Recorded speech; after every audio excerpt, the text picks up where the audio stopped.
Los parlamentarios de la Mesa de la Unidad Democrática en el día de hoy concurrimos al sistema de Naciones Unidas a objeto de plantear el grave problema que confronta de persecución sistemática por el régimen distintos parlamentarios y líderes venezolanos de la oposición.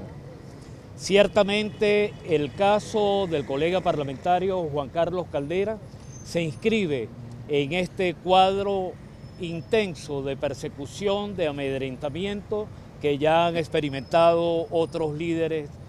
parlamentarios venezolanos. Valga recordar los casos de Richard Mardo, valga recordar el de la colega parlamentaria María Corina Machado, valga recordar el de María Aranguren, y de igual manera como viene también demostrándose con el tiempo, la intransigencia que hay frente a casos como los de Leopoldo López, Enzo Escarano y Daniel Ceballos, que a pesar del pronunciamiento que es vinculante de la Alta Comisionaduría de Derechos Humanos de las Naciones Unidas, el gobierno nacional venezolano hace caso omiso. En el último mes y medio hemos visto pasar en calidad de interpelados ante la Comisión de Contraloría de la Asamblea Nacional al exgobernador Pablo Pérez, al exgobernador Morel Rodríguez. Está pendiente la interpelación también del gobernador Henry Falcón. El día de hoy se espera que el propio Consejo Legislativo del Estado Miranda abra una investigación en contra del ciudadano gobernador del Estado Miranda, Enrique Capriles Radonsky.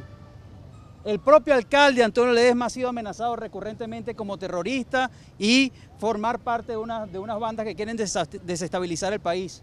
El propio Tribunal Supremo de Justicia emanó una sentencia ilógica, incoherente, en la que le ordena 20 días al ciudadano Carlos Ocarías, alcalde del municipio de Sucre, para que recoja la basura, no diciendo cómo, ni dónde, ni cuándo, ni cómo se va a medir eso. En fin, lo que estamos viendo los venezolanos es un ataque desmedido a la disidencia política, un ataque desmedido que tiene acciones judiciales, acciones legislativas y acciones políticas contra dirigentes opositores de la oposición democrática. Ahora,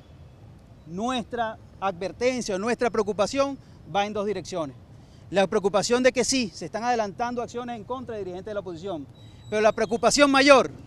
es ver cómo frente a la realidad que emergen de todas las encuestas realizadas en la última semana en Venezuela, que han salido en Venezuela, es ver cómo frente a la realidad económica que están viviendo los venezolanos, el gobierno en vez de rectificar, el gobierno en vez de cambiar el modelo, el gobierno en vez de reflexionar y ver cómo hace para trabajar para los venezolanos, entonces en medio de su debacle, en medio de su barranco, en medio de su apocalipsis, trata de buscar cercenar la posibilidad de que los venezolanos se expresen. Porque al final no están atacando a la oposición venezolana, están atacando a la expresión democrática de los venezolanos frente a lo que nos acontece a todos y cada uno de los venezolanos, que son graves problemas económicos, graves problemas de seguridad, graves problemas en servicios públicos, pero sobre todo un grave problema de un gobierno miope que pretende que con el garrote va a callar la realidad o va a tapar o va a cambiar la realidad terrible que viven los venezolanos. Tenemos que insistir en los caminos institucionales y constitucionales que hay tanto dentro como fuera del país.